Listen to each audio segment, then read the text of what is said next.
Good evening, everyone. Thanks for joining me tonight. This is 11:30 p.m. Nigerian time.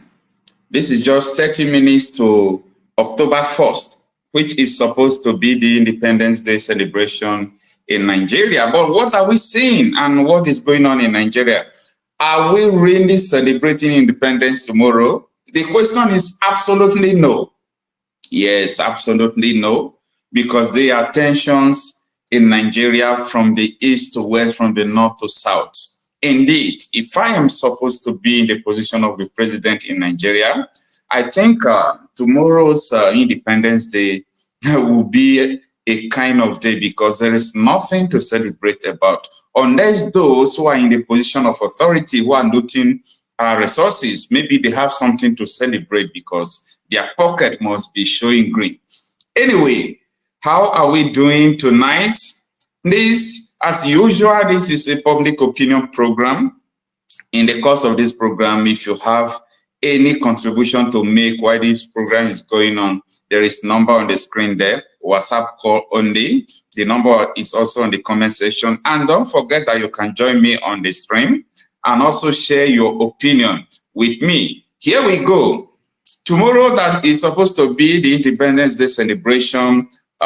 You know, some Nigerians will be protesting tomorrow.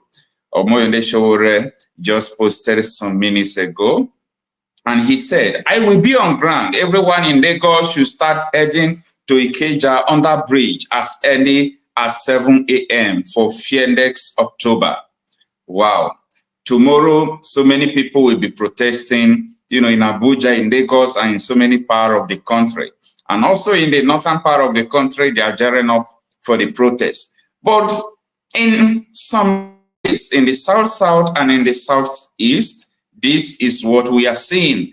IPOB announces ban on Independence Day celebration activities in the southeast states. Shara reporters.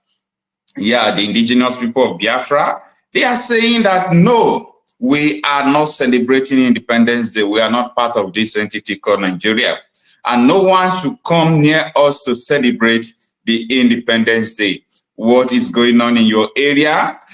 Talking about the fuel hike, this evening, something that is not normal is going on. Some filling stations from across the country are already selling fuel for 1,700, 1,500. Where are we going to go out of this mess? And people said they are going to celebrate tomorrow, October 1st. Anyway, I wish you good luck. Don't forget that the World Bank has approved another 1.7 billion, dollar loan for Tinubu and his colleagues.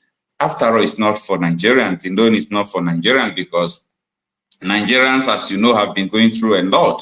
So Nigerian Independence Day will be marked with a lot of tensions because people are no longer buying the idea of the government of the day.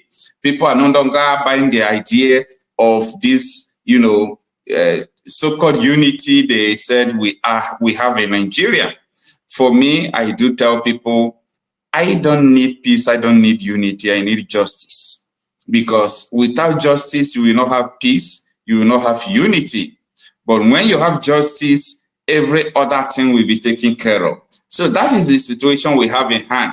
And don't forget that tonight we are going to talk about how the government of the day are committing treason. You hear me well.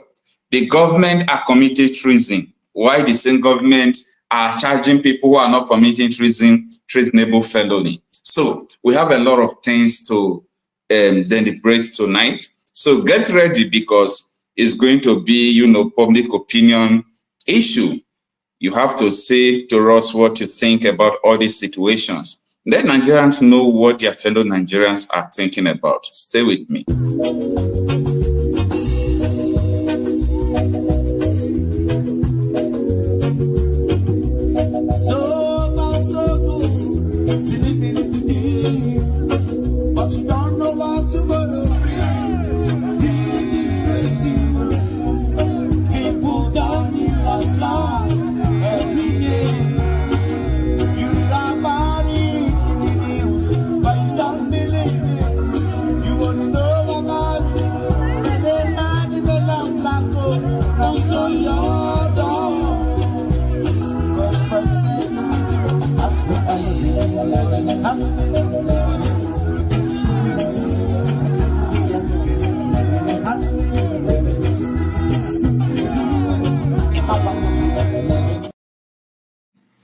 Yes, indeed, we are living in a crazy world. If you don't know that we are living in a crazy world, I think you should look at your left, look at your right, and see what is going on. Especially if you are in Nigeria, you will understand that we are living in a crazy world, a very, very crazy world. And people who are heading the crazy world, they don't care about what is going on. All right, today, let's look at what really transpired when the House invited a very dark man, about the issue that is going on. We are going to look into this issue and try to deliberate about this, because a lot of people might not like very dark man.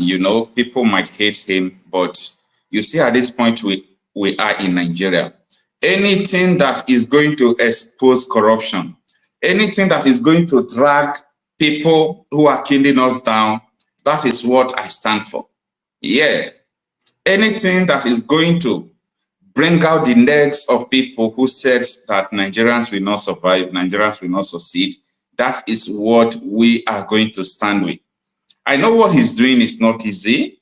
I don't know his motivation, but you see, his kind is needed in Nigeria at this moment.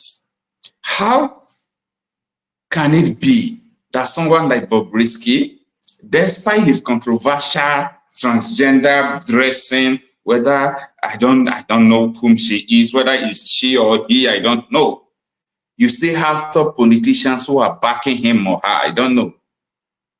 You still have so many people that she can boast with, that if anything happens to me, I have godfathers who can make us. And to the extent that, and then the EFCC collected 15 million to drop, money laundering case. Not only that, they said the prison officers, they gave her, a house, an apartment outside the prison, and they called it VIP treatment.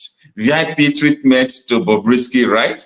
Why someone like Nnamdi Kanu in detention, they are preventing his lawyers not to visit him, and so on and so forth. We are living in a crazy world indeed. So what very dark man said in the House chamber today is that the second, evidence he have that he's not going to release it, but the first evidence, he was able to explain something that is very, very clear. And, to think of it, why is it that Bobrisky is running? Why is he running, or why is she running? Is it she or he? Why is he running? And where is he running to? I think maybe he will be able to chase everything that is going on. I think maybe Bobrisky will be able to come out, to challenge the status quo. Anyway, time shall tell. Time shall tell. All right, let's move on to the next, the next issue. Tomorrow being the Independence Day, the indigenous people of Biafra, ipob, they are saying that never, never, never, never will anyone celebrate Independence Day in the Southeast. Let me know what you think about that. This issue that is happening in the Southeast, it shows that we don't have government in Nigeria, especially the government that have the people at heart. Who is or what is a country? or who are the people, if not the masses, who said we want this or we want that? The issue in the Southeast is an issue that every living president, any president that have the people at heart, any president that says that, yes, I am here to work for the people, they can solve the issue in the Southeast within 3 months. The issue is not hard. It's all about constitutional amendment to give them referendum.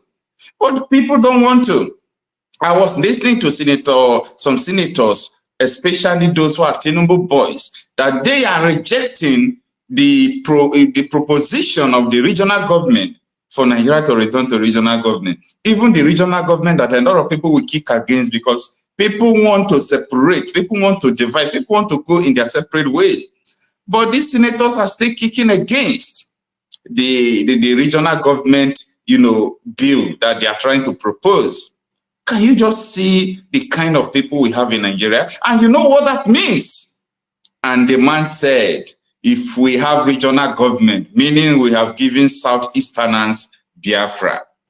Tell me, what is the fear of these people? If we have regional government, meaning we have given Southeasterners Biafra, I don't really know.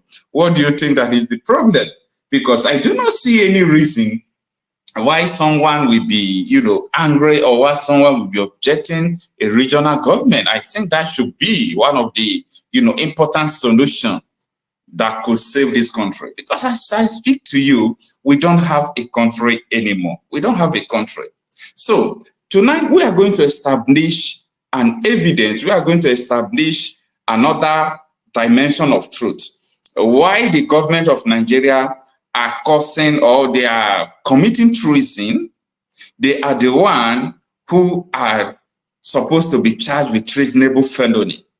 Do you know that in a country, when you import somebody illegally, you commit treason because you betray the country?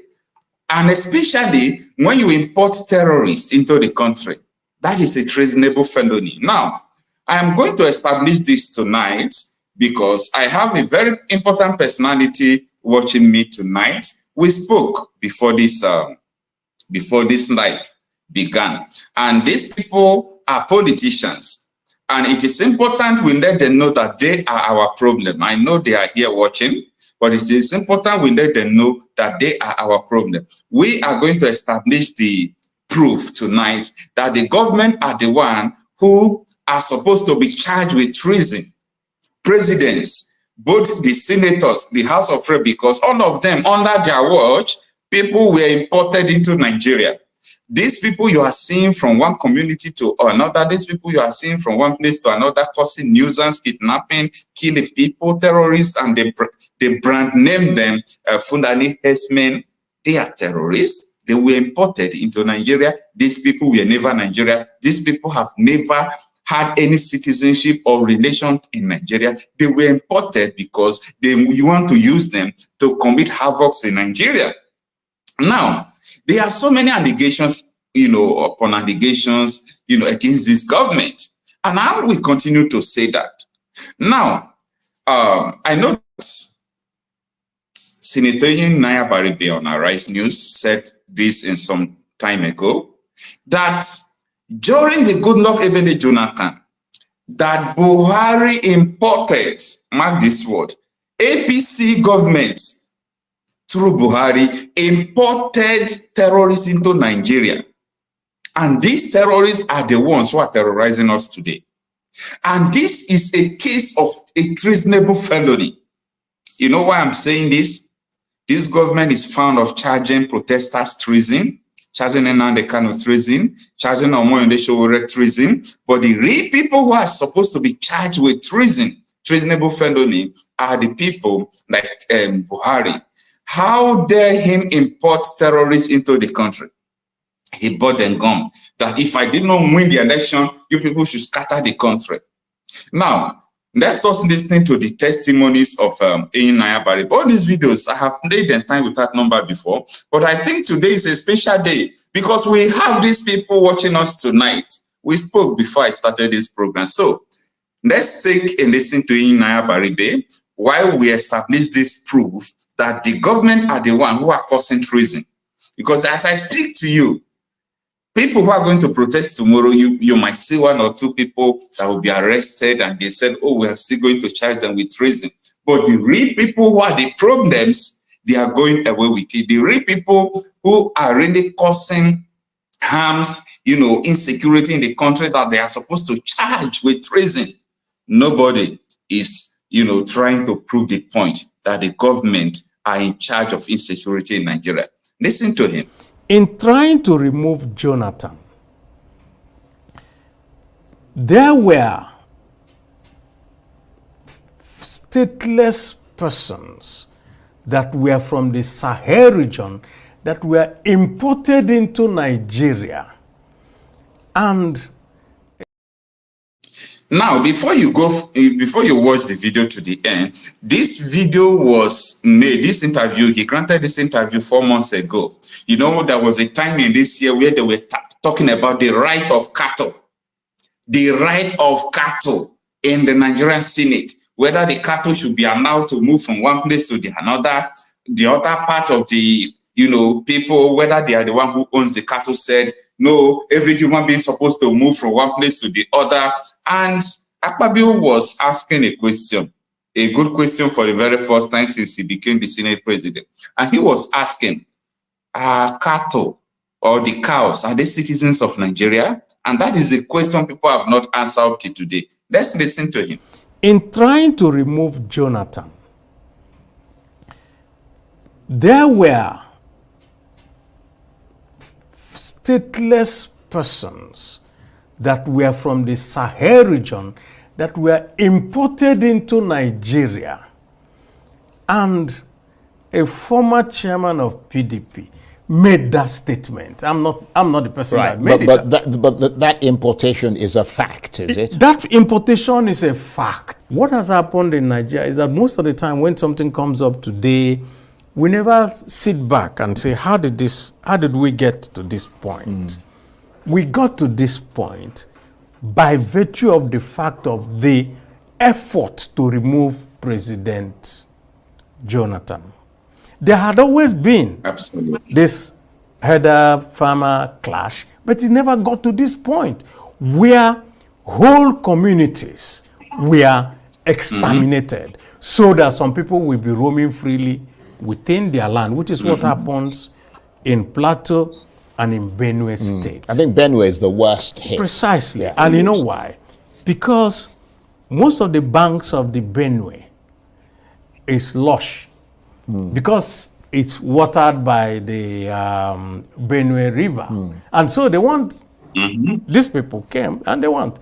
And who are these people? And that's a question that we have not dealt with. The bill first said that we have to confine these people to the ranches within their states of origin. And somebody woke up and said, no, every Nigerian has a right to go around. There's no such thing like a state of origin. Why will anybody make that statement? Are you hearing Reason him? Is that in trying to remove Jonathan, there were stateless persons that were from the Sahel region that were imported into Nigeria. And a former chairman of PDP made that statement. I'm not the person that made it. But that importation is a fact, is it? That importation is a fact. If you ask any Nigerian Fulani, he will tell you that there's something called the Bororo Fulani. And that Bororo Fulani are these imported ones. They don't own land. Therefore, what they want to do is to settle in Nigeria. They were given free passage, let me just say it, by the Buhari regime. And we were shouting at that time, don't bring people into Nigeria who are not Nigerians. They won't have sympathy. They won't know what has happened. All they want to do is displace you, take over your place, and roam freely within that place. But there were cattle herders as well. They were, but the Nigerian cattle herders were not carrying AK-47 rifles and other. So these guys brought their guns. So these guys brought their guns with them. First thing they did was to start to rustle the cattle belonging to Nigerians. And so a Nigerian herder who loses his cattle, has nowhere else to go, he becomes part of them. Because he is given, okay, you either join us or you got nothing. And some of them, of course, joined. And so we have this complicated problem. And this complicated problem is what we want to solve by saying, can we confine you to a particular place? Now, to start with, I do not mean to insult anybody. I do not mean to insult, the respected senator Nnamdi Baribe. Nnamdi Baribe said, for us to solve this problem, that they wanted to confine these people to a particular place. Nigerians, listen to your politicians. So he knew that these people were imported from Sahel into Nigeria to cause nuisance, to cause terrorism. He is aware of it. Now, the solution he said he wants to use to solve the problem is for them to settle in Nigeria. Do you understand how your politicians think? Do you now understand how people you call your leaders, how they think?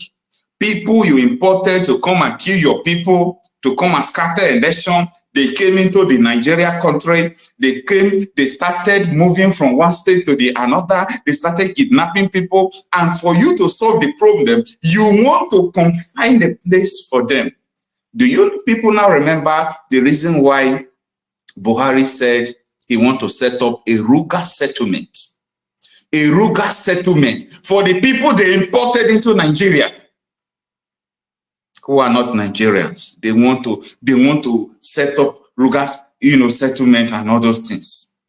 And I am hearing about the Imo State IDP camp. Watch out. Majority of these people are not Nigerians. They are imported folks. This is a senator of the Federal Republic of Nigeria. He's still serving, he's a serving senator. This is what he's telling you, that Buhari and APC government, they imported these people into the country. They imported them. He says, so you people should listen. They said they imported them in order to remove Jonathan. And after they imported them, what happened? Why is it that your people in the House of Senate, they are not telling them to go and arrest the person who imported them, the APC leader? So directly, this is not indirectly, your government, your people are killing you. And they want you not to talk about it. And they think that you are not going to be aware of it. In order to remove Jonathan, they imported all these people that are terrorizing our cities today. All these people that are terrorizing our territory, all these people that are terrorizing everywhere you go in Nigeria, there is an issue of insecurity in Nigeria. These people were never Nigeria. And that is why you should ask yourself question, why is it that before the kidnapping is not in rampage like this? The kidnapping in Nigeria is not holistic. We only have insecurity in the northern part of the country before. You talk about Zamfara, Plateau, Benue, if they even have insecurity before, I don't know. But after these people were imported into Nigeria, then insecurity now began to spread. And we started hearing where they were saying the government is sponsoring this, one senator sponsored this, one governor formed this, because someone who was the president, Buhari, was the one who imported them. Thank God that this is not Okocha talking about this. This is a senator of the Federal Republic of Nigeria. I am saying this because of some politicians who are live with us today, who are watching us. We were discussing about all this issue before this live. I told them that, look at, you politicians are the problem. You politicians are the problem because I think what you are benefiting is just what you are interested in. And that is why Dr. Miles Moreau will say, that leaders or as politicians are not leaders, because they are interested just in the next election, not, in the next generation. Don't ever believe that a politician is a leader. Don't ever believe that. Because the system that we have produces politicians. It doesn't produce leaders. And so you can have a politician who knows nothing about leadership and he's leading you. Politicians are concerned about the next election. That's all they're interested in. That's why they cannot be leaders. But leaders are different. Leaders are concerned about the next generation. I want you to compare those two thoughts the next time you have a politician come to your house wanting to vie for your vote. Just ask him, what is your vision for my children? I will sit and listen for 20 minutes for you to tell me. Yeah, that is a Bahamas, leader, Dr. Miles Moreau, talking about what you must understand, that these politicians don't care about your future. They are all about next election. Everything they are doing, all their talks, all their movement is all about next election. And they don't even know whether they will live to see the election because they are not the owner of their lives. Now, let's come to think about this. If anybody is telling you that your civil disobedience in Nigeria, people are protesting, or people who are agitating to leave Nigeria, like the Biafrans, the Oduduwas, if anybody is telling you that you should calm down, or you should come to negotiation, or you should stop what you are doing, tell them that I, Okocha Happy Marcel, said they should first of all remove the terrorists they imported into the country. How would a sensible government import a terrorist into a country? What is the agenda? Nigeria should start asking questions. You people should wake up. Even though it's taking time, we did not start asking this question of time. But anytime you wake up, it's your morning. This is our morning. And people should start asking questions. How can a reasonable government import terrorists into the country? And have they stopped? They have not stopped. That is the unfortunate thing. These people have not stopped. They keep on importing terrorists into the country. They keep on sponsoring terrorism. They keep on doing all sorts of things against the people. And if you want to talk, they say you should not talk. That you are coming hard on them, that you are trying to, raise the people against them. That is what they are accusing me of this evening. That I'm trying to raise the people against the government. Does that make sense? Those who imported terrorism into the country, they are the ones who are raising people against the government. Those people who said they removed fuel subsidy and they did not remove it, they automatically made the people to be against the government. How can someone reasonable be with this sham government we have in Nigeria today that don't care about their primary responsibility to protect lives and property of the people? How? How could it be that Nigeria, they announced today now, this is just 12 o'clock a.m. Nigerian time, that today is Independence Day. What are you celebrating? Is Nigeria independent? Are we independent from the IMF? If we're independent, why are we so dependent on what the United Nations, the IMF, the World Bank, the Great Britain, what they are doing? We are not independent. We are still dependent. If you want to contest for president, you go to London, go to Chatham House and tell them how you are going to be a puppet to them. And you say we are independent. Nigeria has no right to celebrate independence. You say you are independent and you are keeping people unjustly. You are keeping people like Marcel and the Kanu in detention. And you feel that you can continue to see. If this country is not even shaming these politicians, I'm sorry because of people who are watching us today. I am not saying this because of you people, the politicians who are watching us, but this is just the truth about everything. The politicians are shameless. They are shameless in the sense that they have weaponized poverty and used poverty to make sure that any time like this, you see in Nigeria, people are hungry now. Anytime a politician, I know a House of Rep member who is coming home tomorrow, you know what he did first? He bought rice first. He bought, he ordered all this broiler. He ordered, what is it called? Tomato and groundnut oil with your money, with your constituency money. Now, because people are hungry, tomorrow now, when he now, bam, people will be there to be clapping for him. You are a leader, all sort of things, all sort of shenanigans because of rice, your money.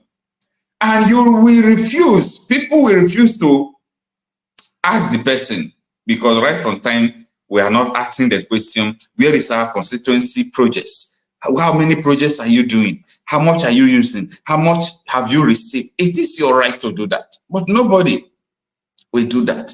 People will clap because, in fact, they will be there to be dragging rice. They have weaponized poverty against you people. That is why I, Okocha Marcel, will never be against anyone who said, I want to leave Nigeria. Even though the person is one person, said, I want to leave this country, the person have the right to say that, because this is not a country. We should stop pretending. We should stop pretending. Right from that time, these people started sponsoring terrorism against their people. Why can't these people copy from Israel how to deal with people who are against your people? People will come, or they will, from outside country, they will come into your country. And when they come into your country, you will now allow them to be terrorizing because you people are Muslim. Those people who are terrorizing you are Muslim, and you yourself, you are Muslim. With the weapon of religion, they are using it against the people. How long shall we continue like this? How long? How long shall people continue to die? The other day I was telling you that so many Nigerians are on the death row. Hear me and hear me well. So many Nigerians are on the death row. They don't know when they are going to die. They can just wake up while walking on the road. They are just gone. When they kidnap, if they have money, if they don't have money for ransom, it is just gone. How long shall we continue like this? How long? And you see, many things that are going on in Nigeria. I don't know how Nigeria is structured, though, man. Nigeria is just structured to kill the innocent people. And Nigeria is structured that while innocent people are dying, nobody will talk about it. How many things that has happened in your village do you see on the national newspaper or report? No. Your village is not part of Nigeria. All those rural areas, they are not part of Nigeria. Believe me. These people, they brought a structure in the sense that even though people are dying in the rural areas, no mainstream media will report it as far as it's not happening in Lagos, in all these big cities. And people still want us to continue in this country and nothing is going on, that we should just, forget about it. Let's be pushing. Let's be pushing. No, there is no need for us to continue to push. There is no need. We should stop pretending because, the situation will continue. Your children will come and face it. Your next 3 children, next generation, they will come and face it. But if we stand and continue that, no, this thing will not remain like this. If we did not achieve totally everything that we wanted, it will be easier for the generation next to come to continue from where we stop. Because as I speak to you, I was making, mention of some countries who were living in peace, like Lebanon, countries like Turkey. All these countries were totally Christian countries before. Go and check what happened. Go and check what happened. Read your history. Understand what is going on in Nigeria. So many things are going wrong and people don't want to talk. People don't want to talk. Now, for the benefit of doubt of some politicians who are watching live with us, do you still remember this video where Femi Fandana, senior advocate of Nigeria, was telling the whole world that Alimodu Sheriff was the one who formed Boko Haram? Now, the question I want to throw to you people, someone who formed the most deadliest terrorist, #2 in the world, What is keeping the person not to be apprehended, arrested, and charged and tried for this conspiracy against a country? Why this person has not been charged for treason? So people should keep quiet, or you people think the next generation to come was Femi Fana? That is very important. Who started the Boko Haram crisis in Borno State? A governor, Modu Ali Sharif, addressed the press 2 days ago and attempted to insult the collective intelligence and memory of Nigerians by denying any links with the dangerous, dreaded Boko Haram sect. I did reply him yesterday, and I'm expecting him to sue me, because he said he wanted to sue an Australian. You don't need to go to Australia. What you are looking for in Sokoto is in the pocket of your Sokoto. I'm ready to join issues with him, because not only did he sponsor that organization by providing funds for them, in 2003, he had a deal with the Boko Haram sect to get him to win the election. And if he won his re-election, he will compensate the organization.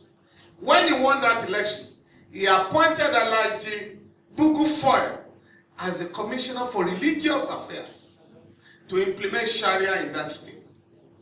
When the man attended the first Executive Council meeting, he discovered that they were all talking about contracts and how to steal money. So he went back to the camp, the Boko Haram camp, and said, where you send me to is Gida Barawi, the house of thieves. I can no longer be part of them. So he was asked to resign, and that was how Foy resigned from the government of Mutu Sharif. So to say that you don't know them is the greatest lie. I was just reminded this morning by somebody from Borno State that something was missing in my press statement. That in 2013, 2012, October 10, Alhaji Mudu Sharif was arrested in Cameroon on grounds of his Boko Haram connection. But the government here pleaded with the Cameroonian authorities to release him, because he's a big man here. He cannot be arrested. But 2 weeks ago, a special envoy of President Goodluck Jonathan, Reverend Stephen Singh Davis, told the whole world that Alhaji Sharif, the former chief of army staff, Ian Jerika, and some senior officials of the Central Bank of Nigeria have been funding the Boko Haram sect. Up till now, the government has not reacted to this very important information. So when you are looking for... Yes, up till now, the government has not reacted because the government are the people who are sponsoring them. And there is no how the government is going to react. Now, tell me, someone who has carried out all these activities, is he not supposed to, or they themselves, are they not supposed to be charged with treason? Yeah. And that is why I said we are going to compile the names of these people, including Ademodu Sharif, including this current Vice President Kashim Shettima, to mention but few. All these people that they have indicted on live television that be unable to defend themselves, we are going to compile their name and we are going to raise a campaign. We know we are in Nigeria where things are not taken serious, but we are going to raise a campaign why these people should be charged with treason. And if government did not do that, that will result to another unrest. Because people who sponsor the insecurity against the people of the country, they are working freely. The people are suffering from what they did not know about. These people just imported terrorism into the country and police is guiding them. They are safe. Nothing is wrong with them. Then what is the fate? What is the destiny of Nigerians? What is the destiny of Nigerians? And if you see people now who are taking laws into their hands, defending themselves, buying guns, doing all sorts of things, they will send police to go and arrest them. They will send military. But look at this, is a sham government. And I'm sorry to say this. this is a terrorist government. Read my lips, and I'm serious about what I'm saying. And I know what I'm talking about. This is a terrorist government. No government in the world sponsor terrorism against their people. No government in the world will import. This is one of the greatest crime against humanity. It is better you are not a government official. You are not in the position of any government. Then you are causing insecurity. People will say, oh, it is this person that did this. It is this person that did that. But now that you are part of the government and you're sworn to protect your people and you are killing your people, it's so pathetic. Thanks everyone for joining in. This is a current live streaming. Someone was asking whether this is live. Aboyomi, good morning. Thanks for joining. Emeka Chuku, good morning. Thanks for joining. Adazion Ezukalma, good morning. Thanks for joining. Biafra, thanks for joining. And Chidi Njoko, thanks for joining. Nnamdi Oswanda, good morning. Thanks for joining. Miracle, Voice of the Voiceless, thanks everyone for joining tonight. And don't forget that this is a public opinion platform. You can call us through this number on the screen. And if you still want to join us on the screen and come to answer some questions, I think I was waiting for one of the top politicians in Nigeria who I spoke with before starting this program to join. I sent him link. He said, after listening to a certain extent, if it is the stream, he will join, But you know what? I'm not petting words. Maybe that is the reason why your guy will not join. Anyway, Uche Bright, good morning. Thanks for joining. What do you people think about tomorrow? A lot of places, protests has been planned over there. And so many things are going on in Nigeria. I don't really know. There is tension in the land from tomorrow. People are not happy. Let's have our first caller. People are not happy. Hello, good morning, man. Hello. Yes. Excuse me, sorry. Mr. Okocha, how are you? I'm fine. Thanks for joining us. Thank you. God bless you. Amen. Please kindly tell the viewers your name and where you are calling from. Oh, I'm Madam Origin, and I'm calling from the US. Okay, Madam Origin from the US. Thank you for always coming to join us on our live stream. You know, we don't take it for granted. It's a call to duty. Don't thank me. This one is my civil duty. That is right. And like I always tell everybody, when you're awake, stay awake. Yeah, that is right. So it is called for. It is an important time in our lives. I used to be. I mean, it's not like I don't like my country, but a lot of people are still in the dark. And why they are in the dark is because they were born like this. They were born with Nigeria not working.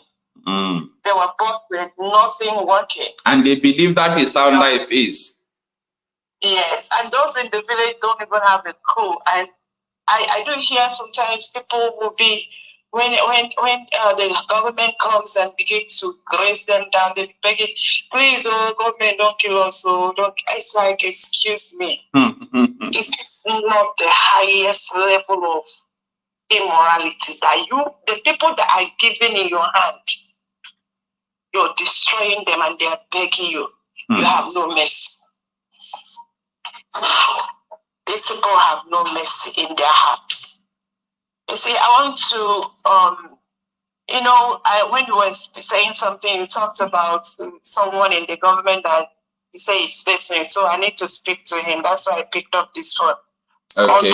Politician. Now, good day, sir, wherever you are listening. I am Madam Origin. That's how I want to be addressed. And it's for a very good reason. First of all, creation, if you read Bible or whatever book you read or whatever you believe in, know that there was only one man created and God called him humanity. He said, inside that man is the rest of us. Yes. So there is no one that is greater than the other. Both the man and the woman and the children. That is right. So when you people come and you do this book, and I tell you the truth, Oga politician, let me tell you what the problem is. The problem is misguided priority. It's misplaced priority.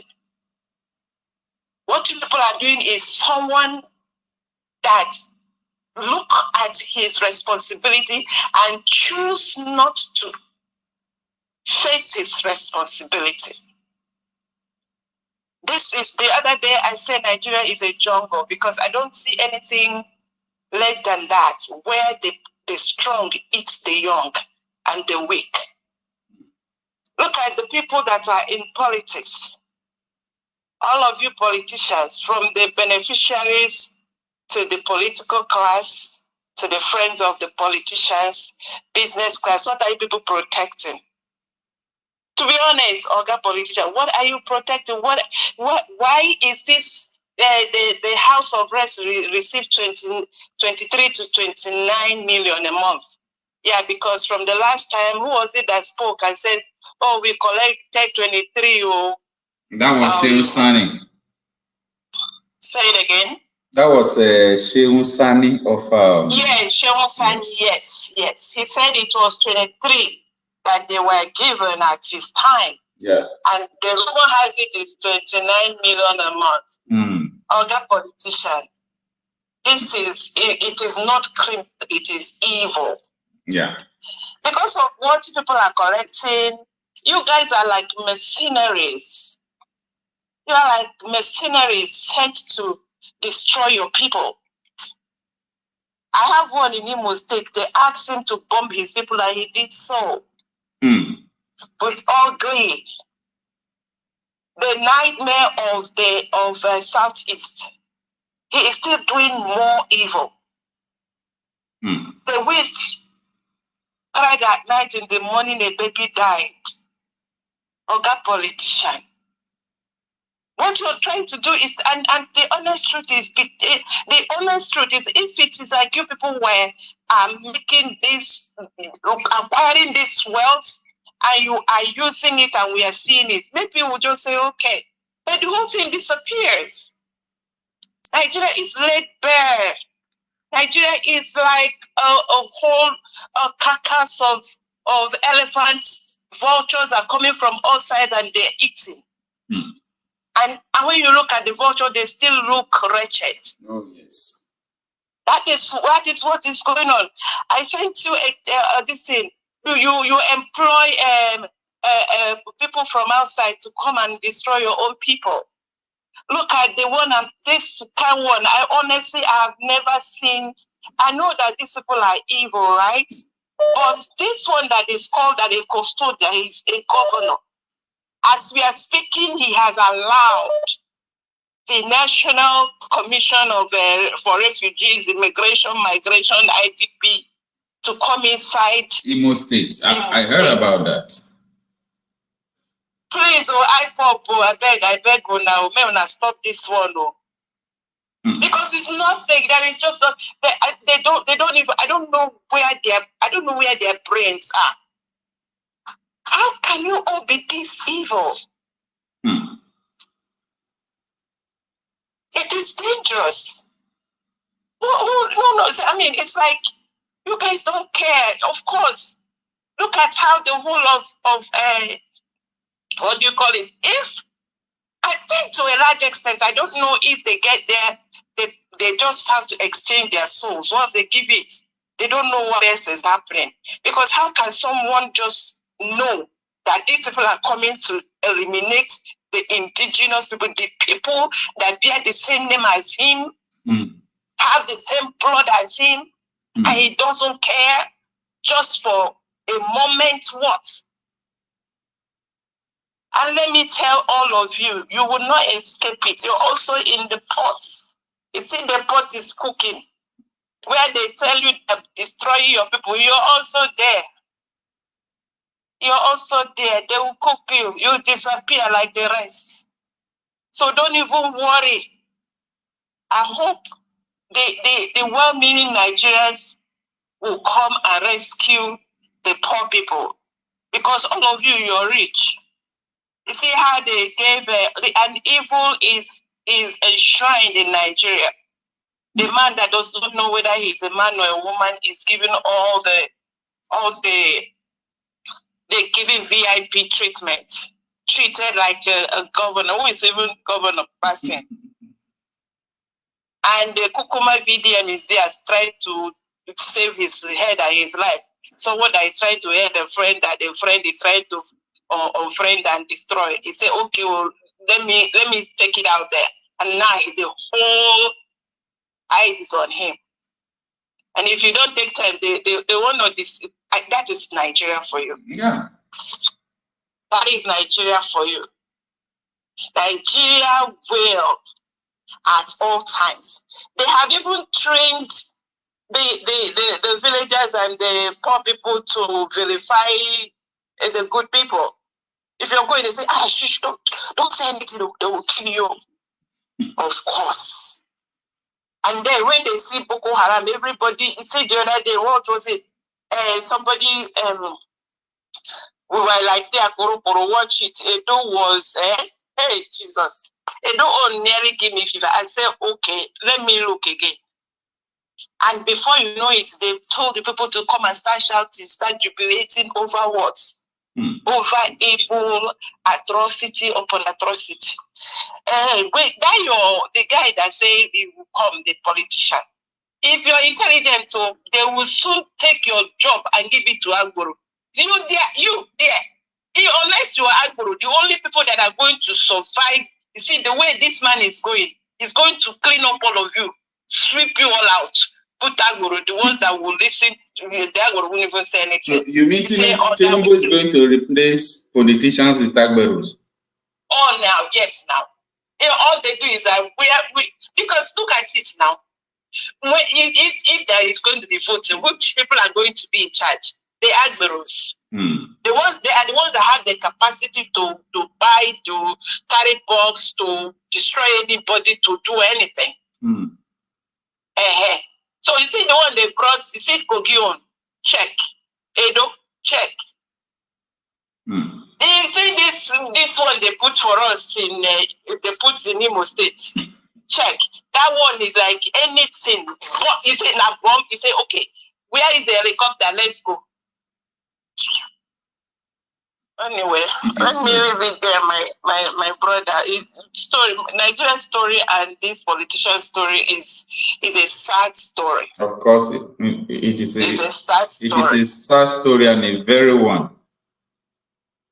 I wish Nigerians will wake up. And let me say this to these business people, these businessmen. Please, businessman. I spoke with a friend that they had properties. They were long-time business, and when I was talking to them about what's going on, they were like, I beg you, don't talk too much. And I told her, I said, look, this is what Nnamdi did. You know, he thought that they were like him.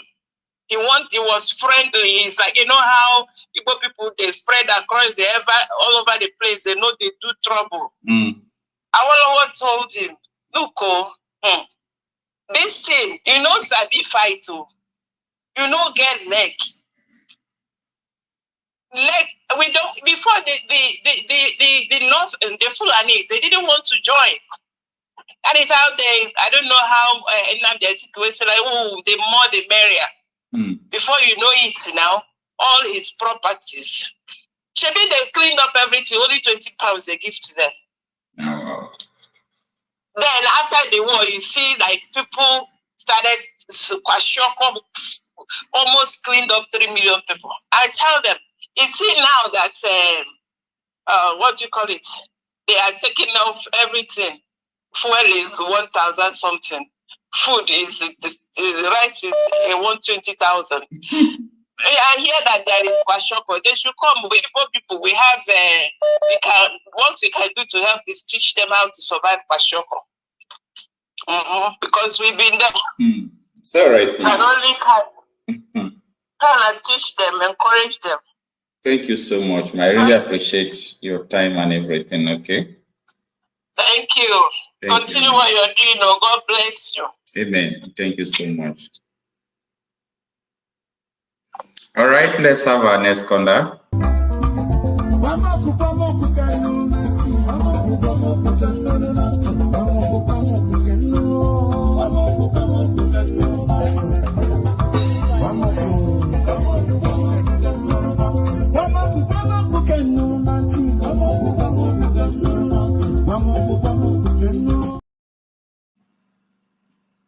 Hello.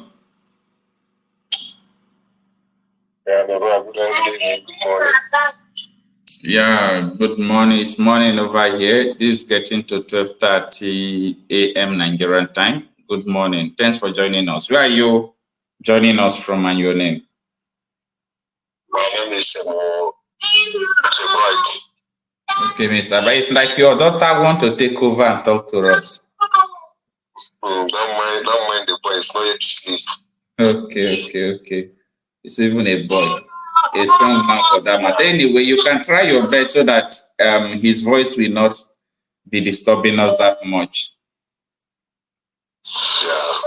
All right. I'll call you back. All right. You better do, okay? Tell your boy that we love him. Children. All right. Let's have another caller. Hello. Hello. Yeah. Yes, my brother. How you doing now? Good morning, sir. Thanks for joining us. Good evening over here. It's been a while. Good morning over here. Please tell the viewers your name and where you are calling from. Yeah, this is Ben. I'm calling from US. Mr. Ben, we really miss you in this program. Thanks for joining us once again. I know. This is the only time I can call because I'm at work, you know. Yeah, I understand. I just have a couple minutes. Yeah. Yes, I was going through your stuff. I saw you were talking about the protest that is coming up, right?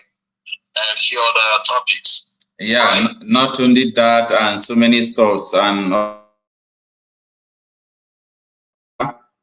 you know, they have banned the Independence Day celebration tomorrow. That, you know, everybody should go to their normal business. No Independence Day celebration. And people are protesting. Yeah. Who are protesting are also preparing in on the other angle. And the most especially what we are talking tonight is all about how the governments are committing treason, importing terrorism into the country, and no one is talking about it. So you have the mic. Yes, my brother, thank you very much. Nigerians, I'm talking to Nigeria, all right, because these are people who, like, sometimes it feels like they have to break their skull to put some kind of sense into it. I'm sorry, but that's what it looks like. Indeed. You understand? Yeah. Where today I went online, I was listening to them talking about the investigation about VDM, and I just listening to this bunch of fools, man. But everything was just sounding like, I'm asking myself, are you serious? This is a shame in our country. This is not a country. You know? Don't you see how they are trying to... Yes. And then I'm looking at it, the more we talk, you know, if you come to that Nigeria, almost everybody has become bandits right now. The government house, the so-called government, governors, senators, politicians, even judiciary, police, everybody is working like bandits. Because I was listening to the police officer or the prison, I don't know if it's a prison or something, EFCC officer or something like that, that was talking. I listened to him. I was just like, does these people understand that this is public? That the whole world, I'm listening from America. And when they're doing this, they feel like it's only people in Nigeria just watching. No, I'm in America listening and watching these people, and I feel ashamed. And tomorrow you come out to tell me why am I protesting for Biafra? Please let Biafra come today. We are tired of That name Nigeria is a disgrace. The way I look at every politician and everybody in that Nigeria, in that government, I look at them as the terrorists and the bandits themselves. You can't tell me they're not stopping bandits. What is happening in Nigeria cannot happen in America, where you have your own government sponsoring terrorists to kill the people they're supposed to protect. I have never heard Tinubu since he got into that useless office to make statement about these bandits. I've never heard it. I've never heard Shatim Kashima make statement about this banditry or something like that. No. Absolutely no. And you come out and you see the Prime Minister of Netanyahu, Israel. You see him making statement telling you that there's no space, no hiding place for terrorists. In Nigeria, people who claim to love anybody who claims to love Nigeria is a terrorist starting from today. Because that country called Nigeria is down, useless, and killing their own people. And you tell me you love the country that is killing your brother? And Hausa man is not my direct brother, but because he's a human being, they are slaughtering them. So I feel their pain. Humanity. I feel their pain. And any government who is importing terrorists to destroy their own brother and sisters deserve to be charged treason. So the ones that are supposed to do this, that say they want to come out and do a rally or protest, I'm telling them, look, listen, Nigeria have gone past normal protest. Yeah. Nigeria, if you're doing protest, you have to define what you want. If you want to look at, you came out and you were shouting open protest the last time, they charged you treason. Treason is just very easy. If you say anything, treason. If you say anything, treason. That is a new start. It's right there, the innocent citizen will start charging those politicians treason. We have to start charging them now. If you want to come out and protest, I'm not in Nigeria. I'm an American Biafra. I am proud. If I'm not in America, I'm in Kenya. I will be proud to answer be a Kenya than be a Nigeria that I see killing their own citizens, that is not protecting their own citizens, and lying to themselves, from judiciary to the police, to the army, to every politicians and everything there. Lying to themselves. So pathetic. Eh? And then you have someone who called himself a governor, who is supposed to protect himself, all for selfish reason, who come out his land. They are killing his own people in his land. He has never done anything. Will come out and accept IDP in his own land. In fact, the governors that we have in Southeast, they're useless. They're useless, and I'm ashamed of them. They cannot come out to say, no, they are puppets to all these politicians. The Northerners will call them, give them money, and they become slaves in their own land. I pray that this Biafra will come as quickly as possible. If you're a Yoruba man supporting good, I want you to support Biafra so that it will come. If Biafra don't come, I'll tell you, it will get to a point they will consume you even in your Yoruba land. Not Biafra, but your sole politicians. Because the politicians is not even there to protect you as a Yoruba man. The Yoruba politician is not protecting you. They are killing you with hunger. Don't you know hunger can be weaponized? Of course. That's the part you don't understand. Don't you know that they can weaponize hunger and wipe your everything, your generation away? The only thing is that the only time when they want to do campaign, they give you bag of rice.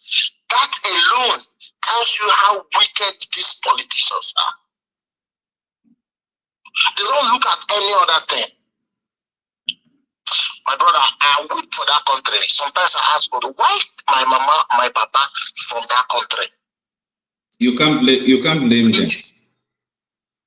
I can't blame them, but they make me weep.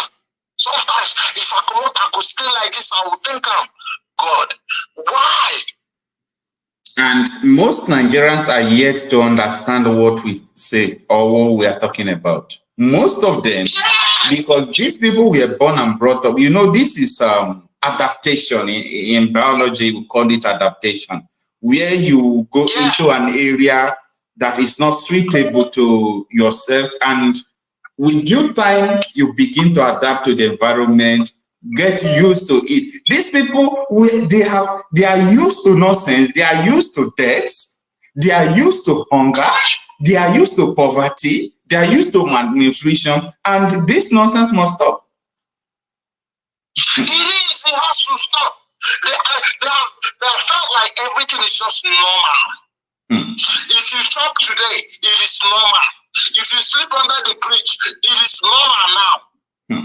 But we are telling you that it is not normal. It is not normal. They are killing you. You don't have any other time but now. If you don't do anything about it, if you're an Hausa man that is fighting for justice, that you want to live a good life, you know why I'm saying this? Like I say, you know, every time I come, I say this. I'm not judging the entire northern state because I have listened and I found out that they have some good Hausas. Yeah. And those are the ones that are killing. If you want a good life, I'm telling you, support that Biafra. We are supporting Biafra because we don't have any other hope. Any other, this politician does not have any good thing for us at all. If Buhari will have the guts to import terrorists in your own country, when other country is blocking terrorists, and after that, Tinubu took over, and Tinubu has never brought Buhari to justice. That means they are on the same path. That means they are doing the same thing. They are best of the same feather. You have Nnamdi Kanu chilling in TSS dungeon, while you have politicians who has committed treason walking around everywhere. That is to tell you that they are planning to execute the entire Nigeria if they can. You understand? And turn the rest that is our life into slaves. It's so bad. That is what they want to do. So it is high time, if you're a Yoruba man, forget this tribal bigotry that you've been doing. Support freedom.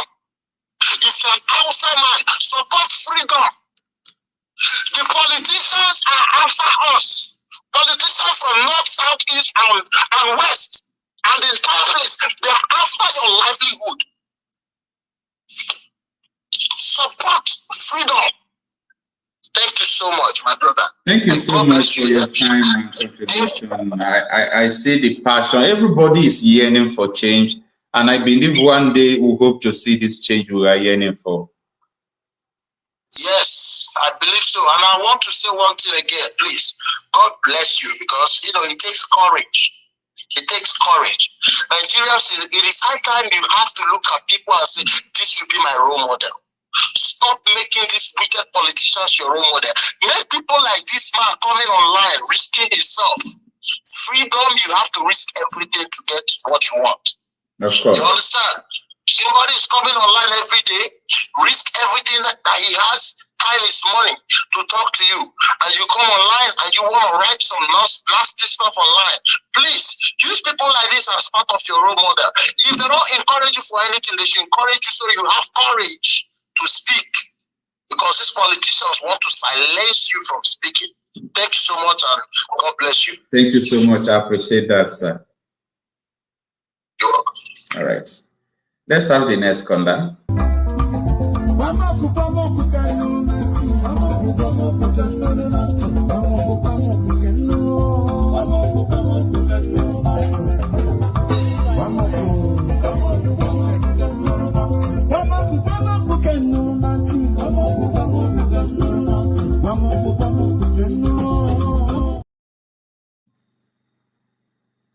Hello? Hello.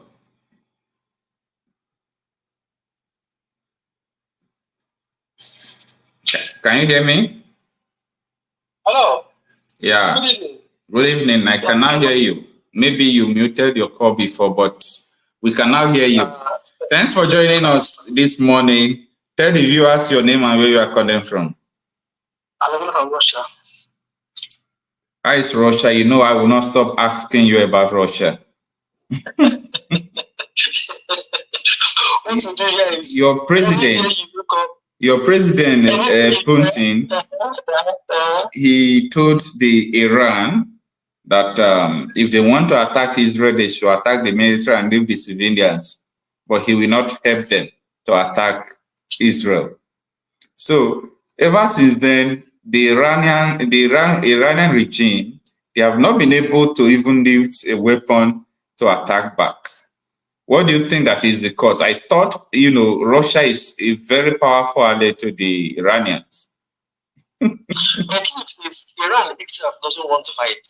Okay. Iran itself doesn't want to fight. If not, we have Iranian military, and then we have all those their proxies. Iran have been using their proxies, Hezbollah, Hamas, Houthis, and the rest. Iran itself doesn't want to fight. If you look at after Israel struck Iran direct, look at Iran's retaliation. They even gave the warning first to Israel. An enemy cannot tell you, I want to strike you. Yeah. They gave a warning to Israel that they will strike. And then Israel got prepared for the strike. And when the strike came, UK brought it down, US brought it down, even Jordan brought their missiles down. I'm aware of that. And according to reports, Iran doesn't want to fight. It's all right. Because let them deal with their problem. Let us talk about our own problem. Exactly. All right, you have the mic. Talk to us. My brother, I have just few things to say. Nigerians, we need to act now. Let me tell you why. There is something called far right. I don't know if you have heard it before. Far right politicians. Yeah. Far right. Especially in the US. Exactly. Right now, this far right, they are in control of Italy. Giorgia Meloni is a far right politician. Yeah. Matteo Salvini. Many of them now, their number one policy is immigrants should go. Yeah. Immigrants should go, including Africans. Now, these people are chasing Africans out of their country. Africans need to fight in their own country, because if foreigners have chased you out, your own people in your country have chased you out, where will you go? Where will you go? Right now, Germany is deporting. Australia is deporting. Austria is deporting. Netherlands is deporting as well. And they are deporting everybody, even Africans. Now, if foreigners don't want you in their country, I'm just telling you why we need to act now to safeguard our own country, because that is our last destination. If foreigners are chasing you out of their own country and there's no peace in your own country, what will you do? I don't know why our leaders have been so dumb and so blind that they cannot read the writing on the wall. They cannot see what's happening to their people in foreign countries, how they are being maltreated, how they are being repatriated. Isn't that enough reason for them to make their own country safe for the people to stay? The far right now, they are gaining ground. As time goes on, many countries will start adopting that policy of immigrants to go. Now, if we Nigerians fail to act now, my brother, there will be a time when home is not safe, abroad is not safe. Then where are we going to run to? That's the problem. Look at Gowon. Where is he now? He's in London. Yeah. Gowon is in London. After messing the country up, he's not in London. In his own house, resting. And his dear friend Buhari wants to want to see him. And I believe Buhari himself also has a house either in Dubai or London. These people, after messing the country up, the same thing with Obiano, where is he? Should be US. US. After messing the country up, they will all abandon us.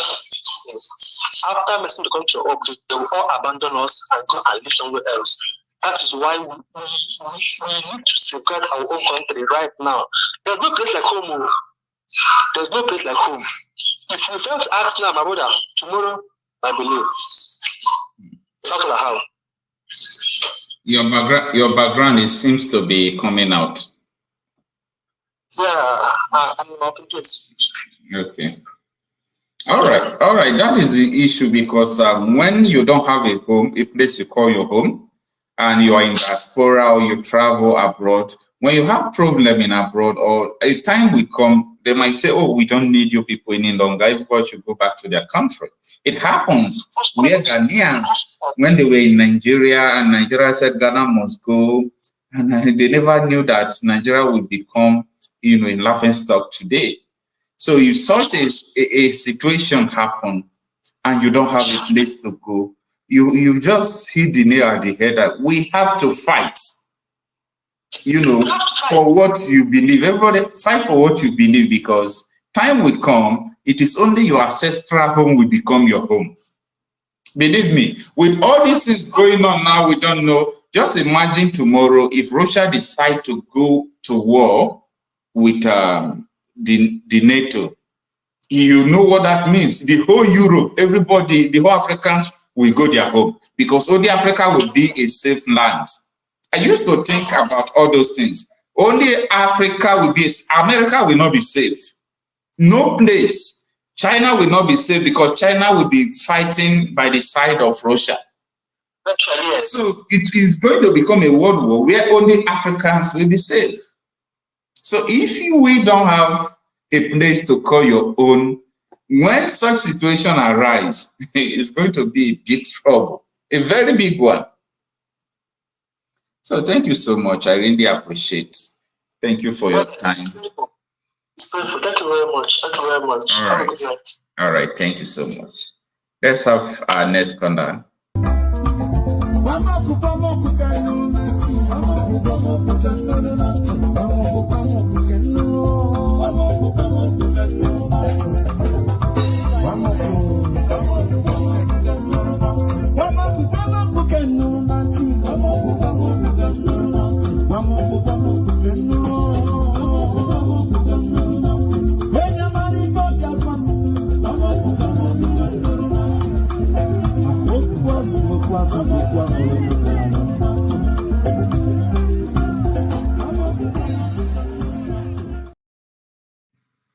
All right, let's have our next caller.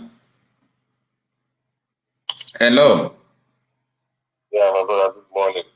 Good morning, sir. Thanks for joining us. Your name and where you are calling from. It's Mr. Bright. I'm calling from Togo. Mr. Bright from Togo. How is Togo? My brother, we are thank God. I have a lot of I will call them friends who are calling from Togo. Yeah. All right. So in Togo over there, what is the difference you spotted, in Togo and in Nigeria, the difference between Togo and Nigeria when it comes to, basic amenities and, dispensing the dividends of democracy to the people? My brother, you don't need to say anything because here we are just like at home, more than our own country. That sounds good. Everything they do here, they about the voice of the people, and before they do anything they do here, they check from how market go and everything go. That's how the government do their things. Okay. If this is not moving normal, then government will adjust the tax to all everybody in the country, so that no one will see that they are giving the tax or something like that. Wow. What about electricity? I mean the power supply. My brother, 247. Serious? do for even the street lights everywhere. Even if you're working at any time, security is tight, everything is okay. Wow. No wonder I have so many people from Togo, always on social media and always joining me on my programs to say. All right. We have light, we have everything, we have good environment, good roads. Okay, it's okay, so that I will not feel jealous, I beg. It's okay. All right, you have the mic. Talk to us. Let's talk about our problem. Yeah. Okay. The problem that we are having in our country is our leader. Our leader is our problem because when our leader from the Igbo land, they make themselves okay, everything will balance to us because they are the problem that we are having. Okay, let me ask you a question, sir. If you think that only our leaders are the problem, no doubt our leaders are the major problem. But if you think the leaders are only the problem, those who are Christian, I think there is a place in the Bible where they said, if the foundation is destroyed, what will the righteous do? What that means is that if the structure, Nigeria structure, is business, Nigeria system is meant to kill the people, what would the righteous man do? Even though the person is a righteous leader with a bad system, what can he do? Yeah, he has to serve his people. With a bad system, they won't see your good because the bad system will be corrupting your good. And that is why we advocate for the solution of this entity. People don't understand what we are doing. People don't understand what we are saying.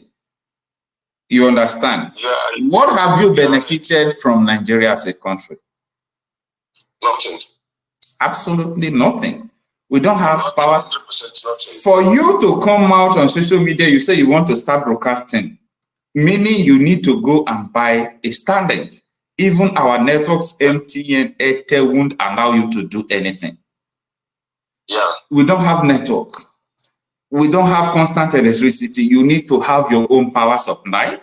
All those things, how can you afford all those things before? As the country is just against the people.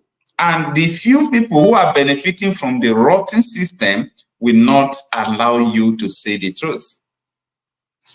That's why I'm saying the bad system that we are having is from the leader from Igbo land, because then if they unite as one and buy as one, then they will make our Abia, just reach them Igbo land to be okay.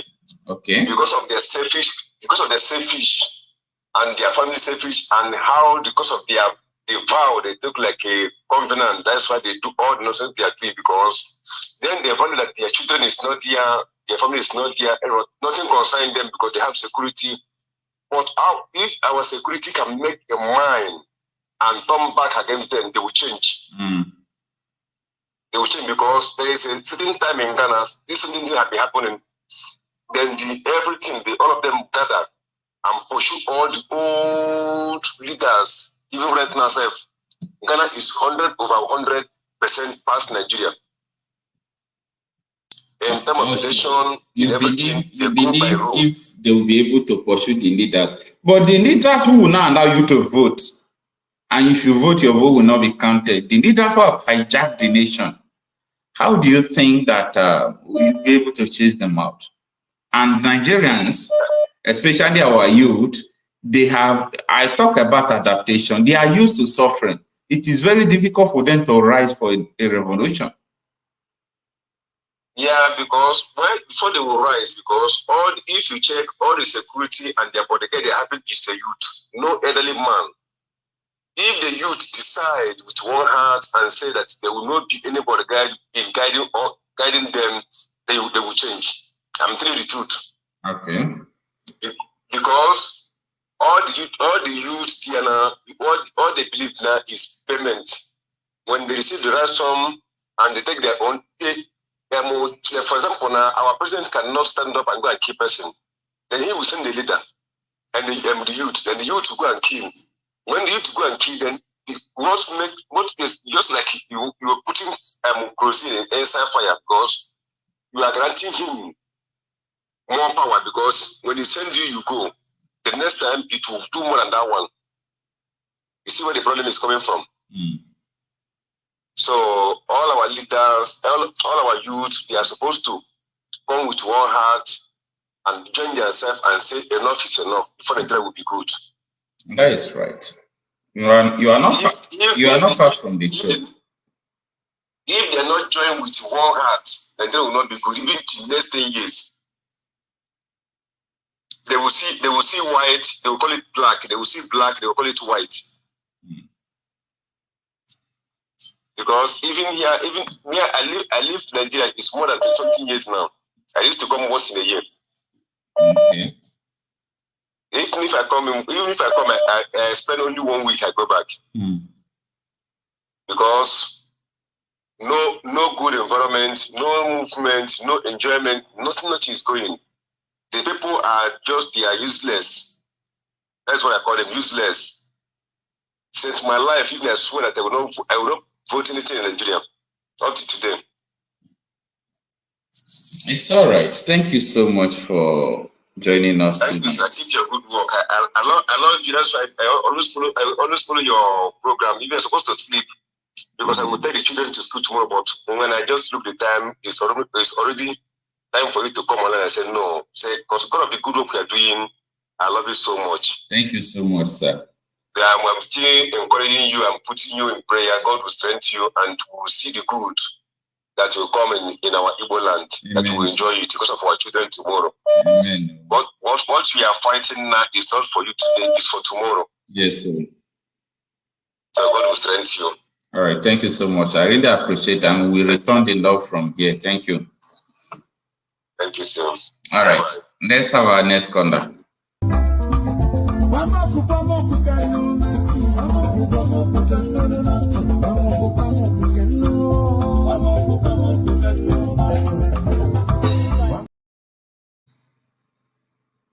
Hello.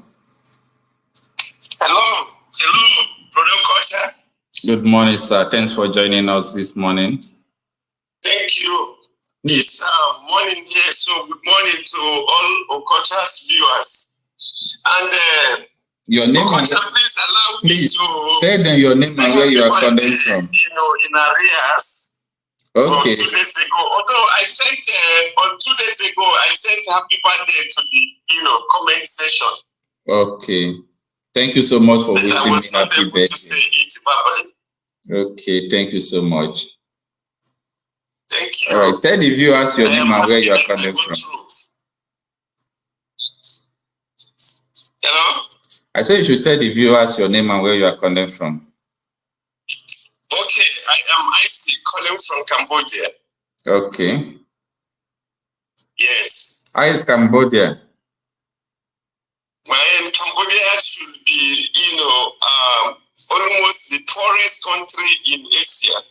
I mean, in Southeast Asia, so to say. It should be considered the poorest country in Southeast Asia.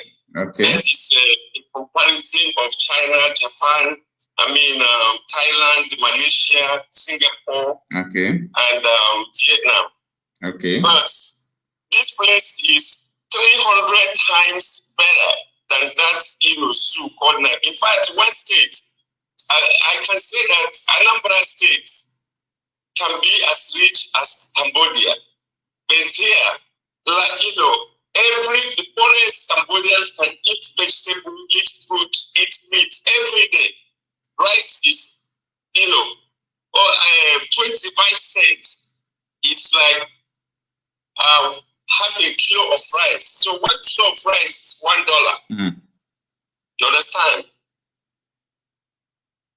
Okay. But everybody is, they have lights, they have water. In fact, before you can build a house, the water and light already gone into the compound. Mm. So, and it should be the poorest country in Southeast Asia. It's all right. Thank you for that information, at least for letting people know how the country is. All right. Talk to us.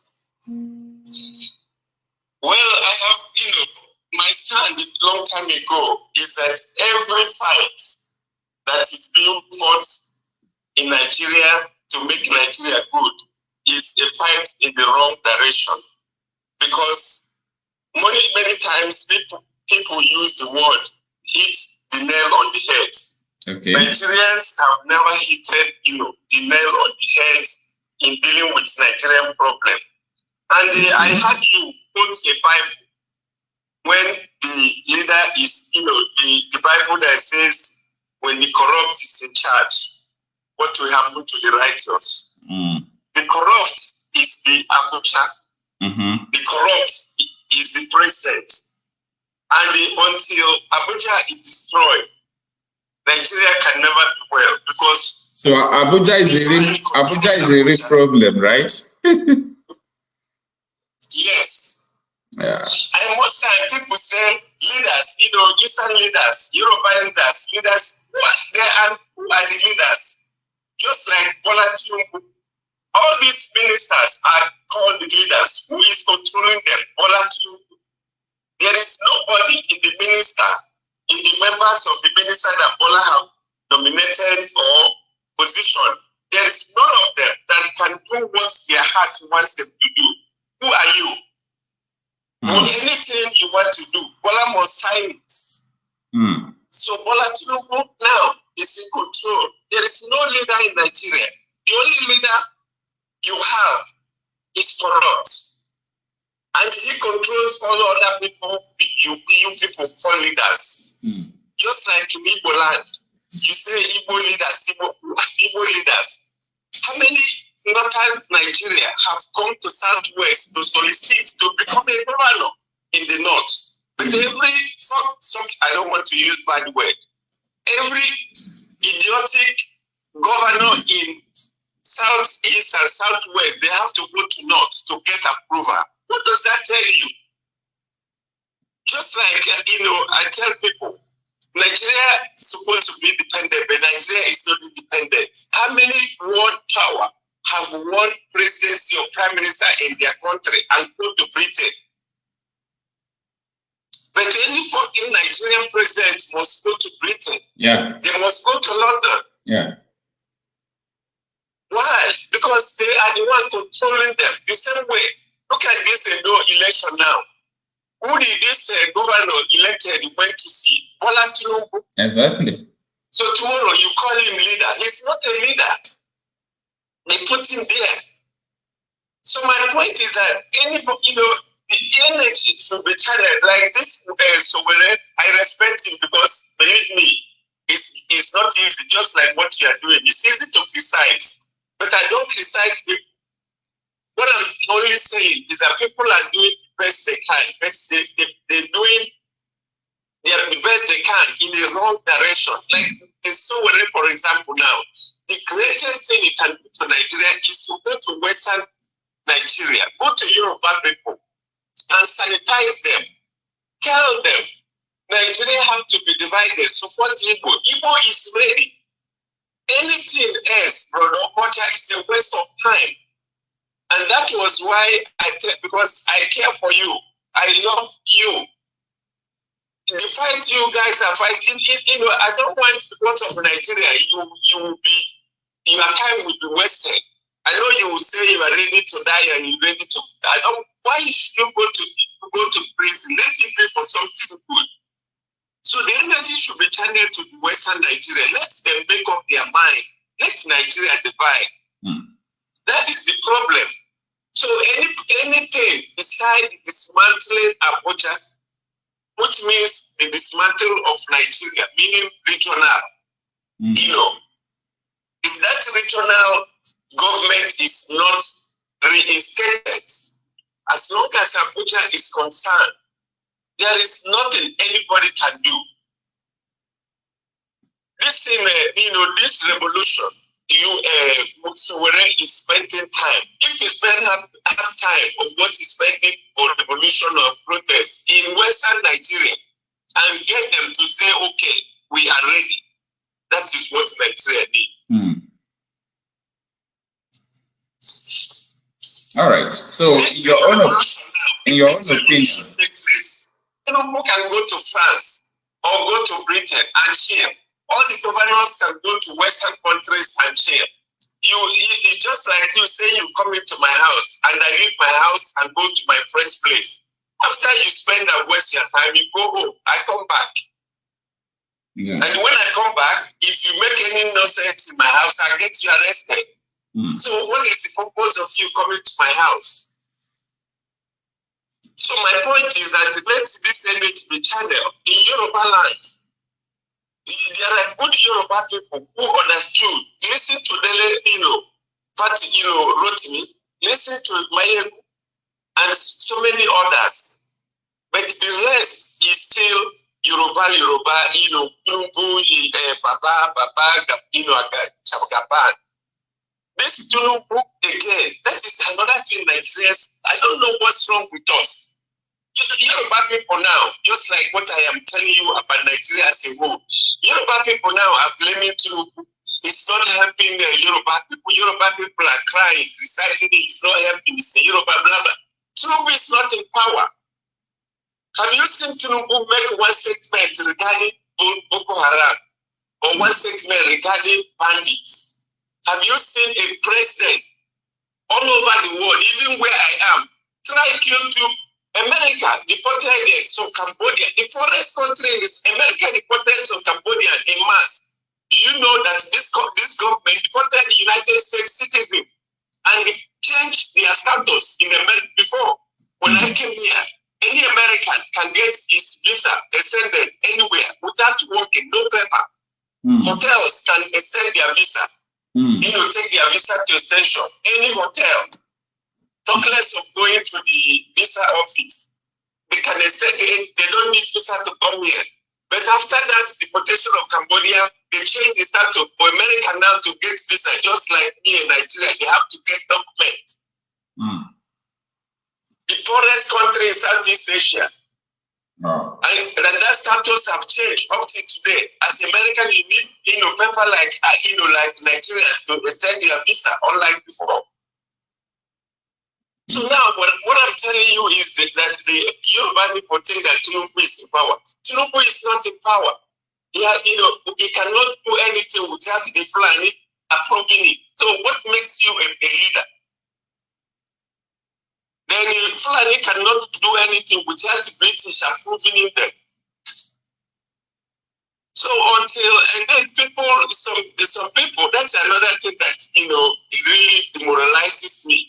So Biafrans will say, Biafra, if we get Biafra, is it not the same politician who will rule us? Because they don't know the genesis of our politicians. Politicians are doing what they're doing in Biafra land because of Okocha. Yeah. You cut Okocha off. How much of the man will not be in Igbo State in more than 2 weeks? Who is he? But if you go there to do what you're supposed to do, Okocha will descend on you. And people don't seem to think. They're just scratching the surfaces. And the root cause is there. Nobody is touching it. Look at Nnamdi Kanu. He's been in prison for almost 4 years. The foundation he laid, I am a member. The foundation he laid has not been, the Nigerian government have spent billions to mess up the IPOB leadership. IPOB leadership is still as it was when Nnamdi Kanu was kidnapped up to today. Because the system is there. I lived in America. America is the most corrupt country in the world. The most corrupt country, believe you me. And if you divide the criminals in the world into two, America is half of the criminals in the world. Why do you say so? But go to America, they live peace. Why? Because the institution is there. This president, Trump, to be or Biden, if Biden do anything, if Biden, for example, run a red light, the common one-day police officer can arrest him and take him to jail. Believe you me, a common police who is maybe 1 day old or 2 days, as long as he's on the road with a badge, can arrest the president of the United States. That is an institution. Nigeria doesn't have it. Why does Nigeria not have it? Because Britain, will not want you to be an organized society as long as Britain lives. The only way to cut Britain's arm is to divide Nigeria. Britain cannot control Biafra. They know that. And once they cannot control Biafra, that is another thing Nigerians don't know. If Biafra has gotten independent, Fulani cannot go to Yoruba land and kill Yoruba, because I know Biafrans. Biafran government will support the Western, a Yoruba government to fight Fulani, because we don't support evil. And so, as long as the Okocha is concerned, tell people, my brother Okocha, stop talking about Igbo leader. Igbo have no leader. Their leader is Fulani land. So the thing is, I was a senior prefect, because my parents, they wanted me to go to secondary school in the east. I went to read the secondary school. I was the senior prefect. Okay. And when I was the senior prefect, I am in charge of all the students. I succeeded our former our former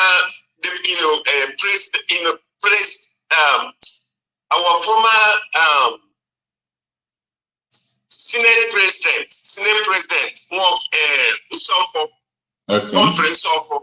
I succeeded him. I was the one that set him up with the party, send-off party, Conference of, and his brother Eric Insofo from Orifte. This Emeka was one time a student of Orifte secondary school. These are my schoolmates. Okay. So the reason why I'm referring my experience is that as the senior prefect of the school, no matter what I want to do, if principal says no, I cannot do it. And sometimes students come to my cubicle to ask request for this, for that. But whatever principal tells me to do is what I'm going to do. So the same thing with the people you got, they were put by somebody, and that somebody is controlling them. So let people stop talking about Igbo leaders, or stop talking about if you get Biafra, now like this we go rob Biafra.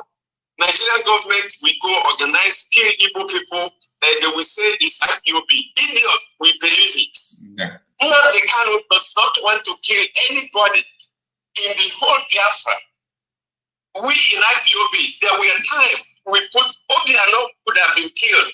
IPOB members pressured Nnamdi Kanu for IPOB to eliminate Obiano. This Obi, going around as Saint Obi, he was involved in killing Biafra. Biafrans wanted Obi to. Nnamdi Kanu refused. God sent me to rescue Igbo people with his children. He did not tell me to kill them. All of these governors, even Nnamdi Kanu give order today. Anyone that give order to kill will not last 2 weeks. I don't care how much security. People should realize that. Nnamdi Kanu IPOB doesn't want to kill anybody. Even in prison, give order to kill any governor in the visa, no matter the security in your town, will be killed within 2 weeks. But he said no. There was a time he was giving the go ahead to succeed with 5 states in East. He said that God did not tell him to save only the people in the 5 states, that every Igbo is God's children, and God sent him to rescue all brothers and sisters of Igbo origin. Even when the Delta and the rivers were saying they are not Igbo, now they don't hear that, because he received message from God that these are Igbos. So whether they say they are Igbos or not, now they can't even from God that they are our brothers. Just like when Mandela was given president, don't you know, SEC wanted him to, send, to kill white people and oppress them. He said no. He knows what he came to do. So the point, my brother, is, tell people to stop talking about Igbo leaders, or if Biafra coming, no, is he not the same politician we do Biafra? Nobody. Go to my village. If you one boy in my village almost slapped a billionaire, a boy in the village. I'm from Umwe. And Awigwe is a very respected, so I'm not supporting what the boy did, because Awigwe is very honorable and the man of God. He fears God. If he wanted, he could kill the boy. But the point is that the boy was able to challenge Igbo in our village city. That is who Igbo people are.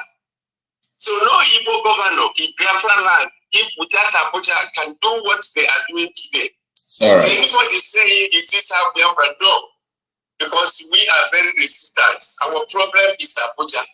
Let them, record that in their brain. So as far as my place concerned with Okocha, I need you to be safe, so that when you fight for something worthy. Anything about getting Nigeria to change is impossible. Please. That's my, opinion. Thank you so much. I really appreciate. Have a nice day, okay? Thank you, brothers. All right, sir. All right, let's have our next caller.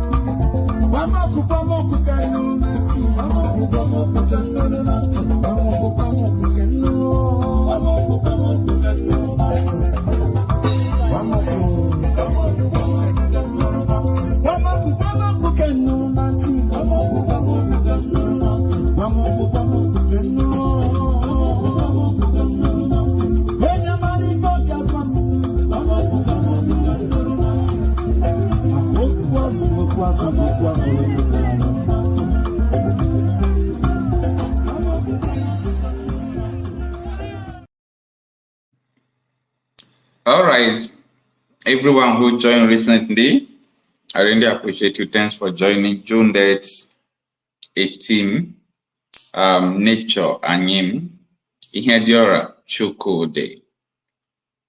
Thanks for joining, everyone. Placid Ajoko, Felis Okaga. I hope I'm pronouncing the names well. Indigenous. Good morning, everyone. Thanks for joining. Chijoke Mokbo, Seke Mba, Emeka M.I., Mwachuku Uche Bright. Yes, I think I have given a shout out to others. Thanks for really staying with me in this course. So what we're discussing today is all about the tension in Nigeria, and also the issue of the treason that the government is committing. At the beginning, I made mention about how the government is importing, terrorists into the country, and that is a treasonable offense.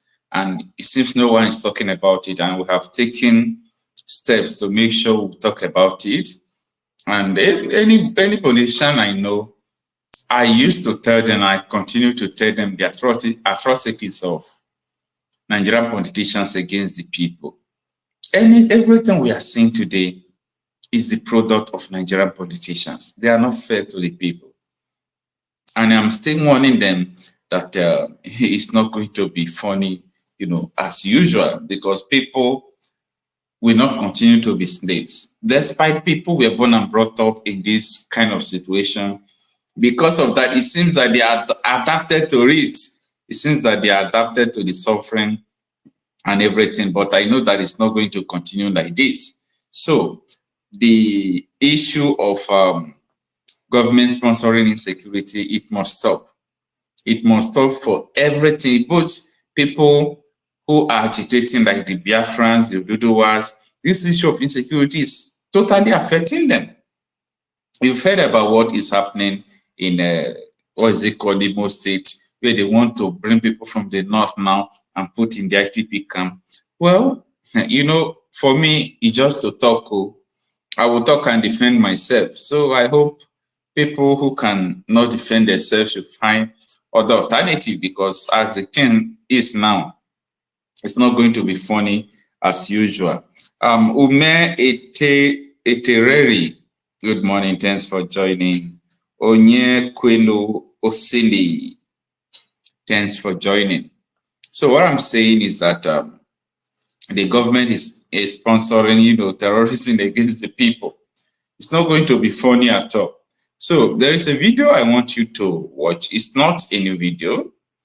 It's about some weeks ago is a video that exposed the insecurity situation in Nigeria and how the government is complicit with what is happening today. Take a listen. Switch gears to security matters.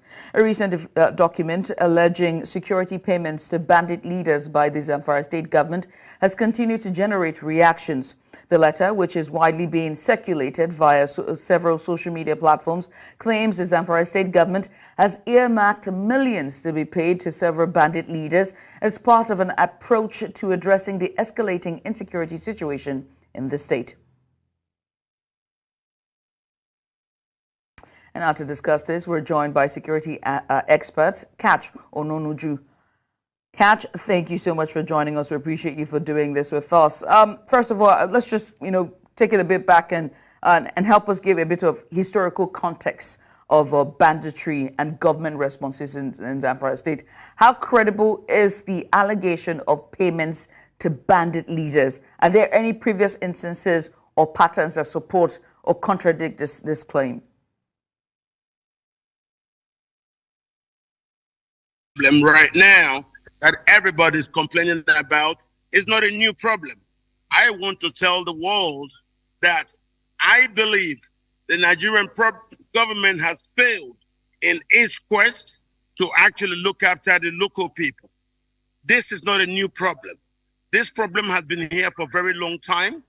President Buhari has tried about 7 different schemes to try and actually gain land to resettle this displaced refugees who came in from Mali, Central African Republic, Burkina Faso, and other countries. But he did not gain any positive results. And so I believe now that we have come back again under President Tinubu, if Tinubu does not solve it properly, you will see is this random killing every day by the Fulani refugees who are seeking for land. And I don't think this is the right way to gain land in any West African country. That's why I believe the leaders failed. If they were never able to resettle the Fulani refugees in Central Mali or Central African Republic, and they came to Nigeria, this is what we're now having. They are being forced to kill in order to gain land, to resettle themselves by force. This is not a way to run a country. I think this is wrong. We must take initiatives to save the households. I'm going Catch. This can't continue. Catch, I'm going to ask you again because you didn't answer my earlier questions. With historical context, how credible is this allegation of payments to bandits? Have there been any previous instances or patterns that sort of support or contradict this claim? Yes or no? Yes. To bandits was a strategy adopted by the Buhari administration to keep the Fulani militiamen on, because the militia people needed money. And that's payment by government to them, initiated by President Buhari, was the original way to give them money. If you don't give them money directly, they will engage in kidnappings. All right. And the Nigerian government didn't like kidnappings as a way. Remember the schools in Kankara, the payment to them, all those were arranged. They mass kidnapping of youth, and then the subsequent kidnapping, the payments. Those payments were monies being given to these terrorists for them to augment whatever it is that they needed. But they were not able to gain this trust of the government who were giving them money, because no matter how much money you give them, they will always renege on agreements. And that's why the government stopped paying them.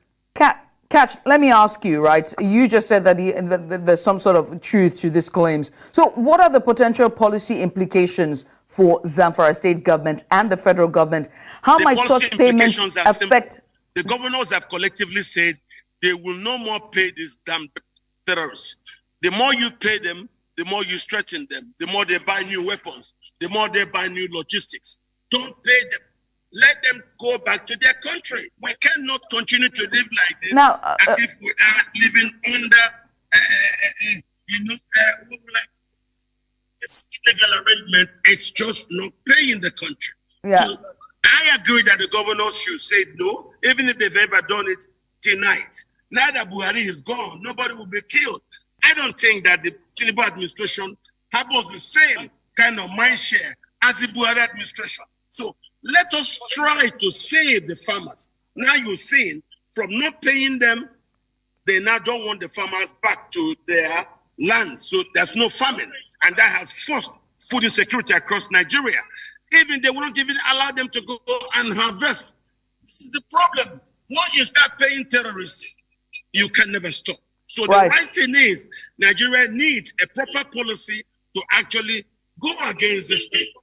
It's been done in Burkina Faso. It's been done in Senegal.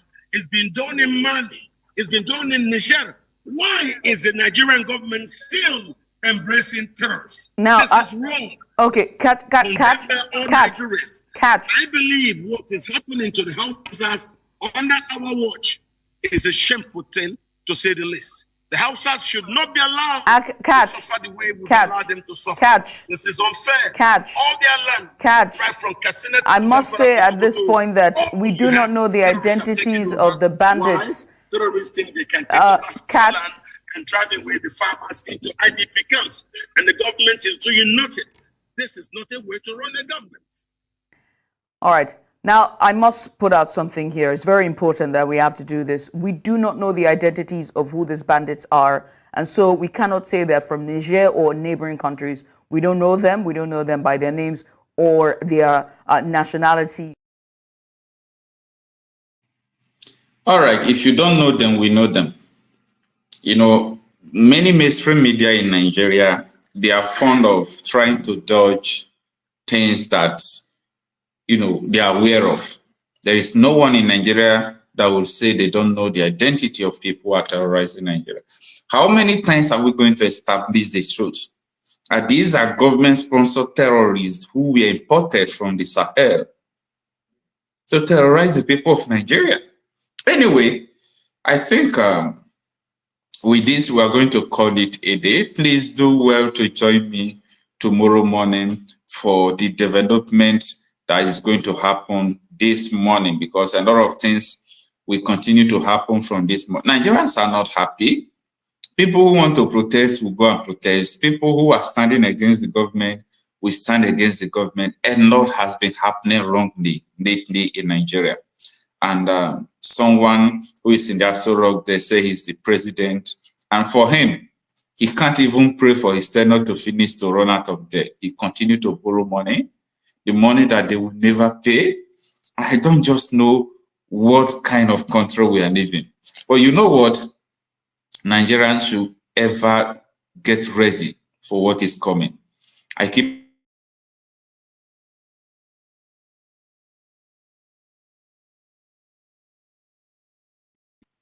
if you are in the street in Nigeria, if you have been following what is going on in Nigeria, you will understand that so many Nigerians are not yet awake. So we are doing a lot of works trying to sensitize the people. Like someone that was born and brought up in America will have a different orientation from someone who was born and brought up in Nigeria. And that is what I'm talking about. This mentality already. They have the mentality that, oh, this is how Nigeria is. You must suffer. You must do this. No light. If they bring light 6 hours a day, you so never tried. You forget that your neighboring countries are having 24/7 electricity. And you just hear from someone who called from Togo telling us that they have 24/7 electricity and so on and so forth. What is really going on? Anyway, I appreciate you, and I am saying that you should have a wonderful morning. Please do well to join me the following programs this morning, both the coverage of the protest that is going to happen today and so on and so forth. We'll get it for you from this channel. So thank you so much for your support. Thank you so much for everything. And don't forget, if you have any question, maybe including after the program, that there are some things you forget to ask during the program, you can equally just send me a message, a WhatsApp message through the number, please. Just message and done. So I really appreciate your support and everything. Have a nice morning. I was arrested in 2019 before revolution. It still happened. Yeah. I was restricted to Abuja. We still made NSAS happen. So I was not in Nigeria. end bad governance happen. So I'm not even big deal anymore in this struggle. You guys have become more radical than myself. So anybody that is wasting his time plotting some plots, you are just wasting your time, because Nigerians have reached a point where they are no longer afraid of death. Because the Tinubu regime has killed us with economic policies, with political policies. And those people who still believe that election can solve their problem, they saw it in Edo State yesterday. They packaged the election, the outcome had been determined, brought Wike's cousin to come organize the election. How do you expect you to win the election? Bring the former commissioner of police in Abuja, Bernard Igwe, to come and supervise the election, and you're expecting that the election will be free and fair. You are wasting your time. But the Nigerian people can decide that they want all this nonsense to end now. Yes. And all of us can come out in our huge numbers on October 1 all over Nigeria. Somebody asked me yesterday at a radio station, so how long is this one going to last? Until we win. Until we win. We were in court. Me, when they placed Mr. Nnamdi watch list, I was one of the person who genuinely felt he should not come to the country. Genuinely, out of genuine feeling that why will he come? You know, the country is not smiling. And people who are in government, they don't get joy too. And we man don't get joy.